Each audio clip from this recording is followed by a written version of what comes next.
Hello everyone, welcome back to another Pokemon the series, the beginning episode talks, and I gotta be honest with you guys. I just have to. I have to be honest, I cannot lie. This was not it. This episode just was boring. I'll say that right now. It had some good things, but the concepts were only good. Anyway, let's get into it. So, the crew is on the water on the back of Lapras, and then a sub emerges from the ocean, and inside is apparently, as we learn later on, the ultimate Pokemon watcher, Quincy T. Quacken Poker. And to be honest, for most of the episode, Quacken Poker is the most exciting thing that you're gonna get. And I'm not talking about him, I'm talking about his last name. Okay, that is a very exciting thing. It's just a funny thing, Quacken Poker. Like, really? But anyway, he is here because Magikarps are migrating, that's the one, to an island. And also, apparently, the Magikarp have colored bands. And I did like the fact that he was like, free labor, here, carry my stuff. So then he explains that he put colored bands on the Magikarp, and the red ones left this island 1 year ago. The blue ones left here 2 years ago, and the yellow ones left here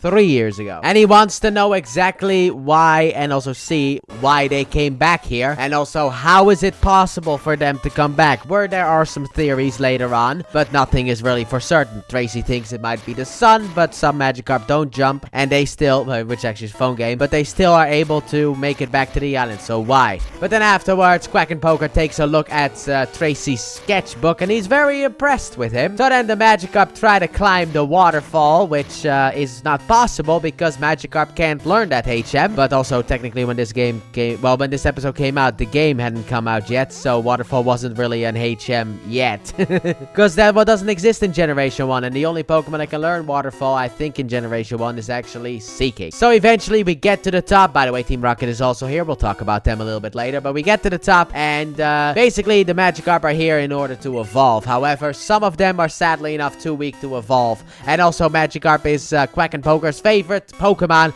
because one day he found a Magikarp in his pajamas. How did a Magikarp end up in his pajamas? Who's to say? I can't really think of a theory myself, but hey. Anyway, then during the night there is some commotion, and there's a gigantic Magikarp basically eating all the other Magikarp, and it turns out Team Rocket here is trying to steal them because of the fact they want to steal all these Magikarp, evolve them into Gyarados because they did not learn from the last time they evolved the Magikarp into Gyarados. However, then afterwards they once again set their sights on Pikachu, and Ash like, Pikachu, use Thunderbolt. The Quacken Poker's like, no, don't, because you'll hit the Magikarp. So then Ash, while holding two Magikarp, drops a Pokeball from his belt onto his foot and then kicks it forward, which is the best action sequence we have in this episode. I actually really like this sequence, the way that he just kicks it and then sends out Bulbasaur in order to be able to stop Team Rocket. However, sadly enough, James gets eaten by a Magikarp. So then Quacken Poker's like, don't worry, I'll help. He climbs up to the Magikarp's up and he tickles the Magikarp like calmly in order for it to let go. And in that confusion, Ash got Pikachu back. So then Team Rocket gets blasted off as they always do. And then some of the Magikarp that were destined to evolve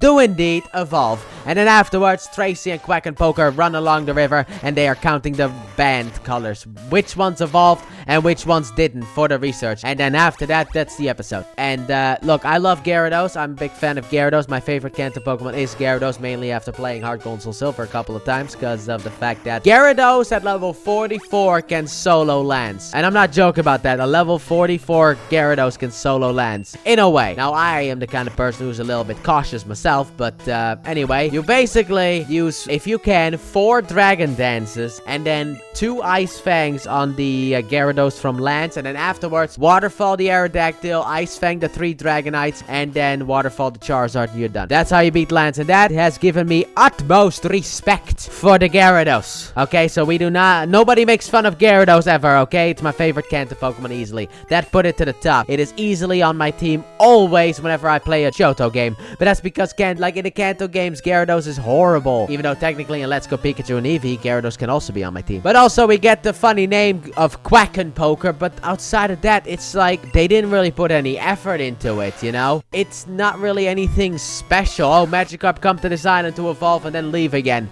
Why do they come back? Like, none of it's really like interesting. Nothing is really like a big mystery, and they really should have had one of those. So let me know what you guys thought about this episode in the comment section down below. With that being said, thank you all so very much for watching, and I hope you guys have enjoyed. And if you did, please like button, subscribe if you're new, if not already, turn on notification. Don't forget, check out the Let's Play channel link in the description and at the end of the video. And I'll see you guys next time. time for actually something that was teased in this episode, because in the English dub of Who's That Pokemon, it was Poliwag.